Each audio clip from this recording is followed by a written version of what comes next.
We learned this week that JD Vance had been sent to prison for 2 years.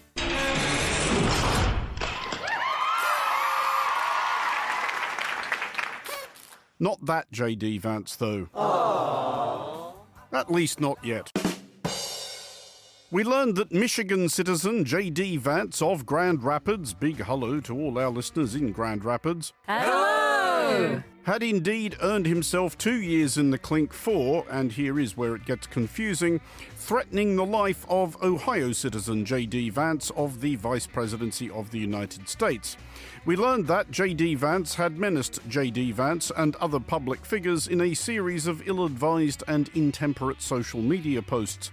However, we learned upon further research that JD Vance, not the Vice President, the other one, may not be entirely with us, and therefore perhaps not strictly representative of any trend to the effect that people sharing names with public figures may be more likely to represent a danger to said public figures, which would have been a statistically alarming development for example, Congressman Chris Smith of the New Jersey 4th, but perhaps reassuring for the less usually named likes of Oletha Faust Goudreau, a member of the Kansas State Senate, and what an absolutely excellent name that is, as all right-thinking people will surely agree. Although, given that we spent all afternoon researching distinctive names of American politicians, would be remiss not to elicit a few cheap laughs from the more easily amused sections of our audience by acknowledging this guy. President Trump needs you on April 1st. Vote Trump-endorsed businessman Randy Fine.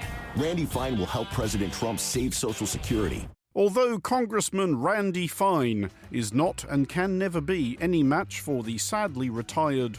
Now live from Manchester, New Hampshire, a U.S. Senate candidates debate between incumbent Republican Bob Smith and former Democratic Congressman Dick Sweat. Or indeed the also former Butch Otter, our future, our governor.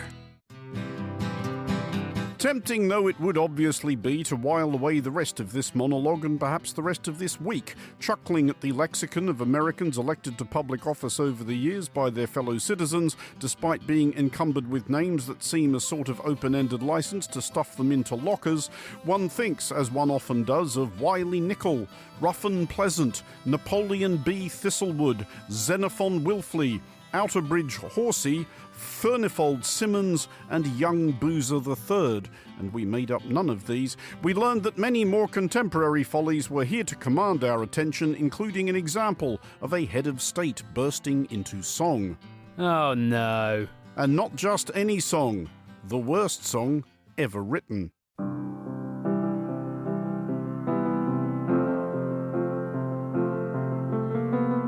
It absolutely is, and you know it. Musically inane, lyrically vacuous, and culturally pernicious, has spent half a century reassuring total fatheads that they are good people for insisting that the world's problems can be solved by everybody somehow simply getting along, no thinking or learning required.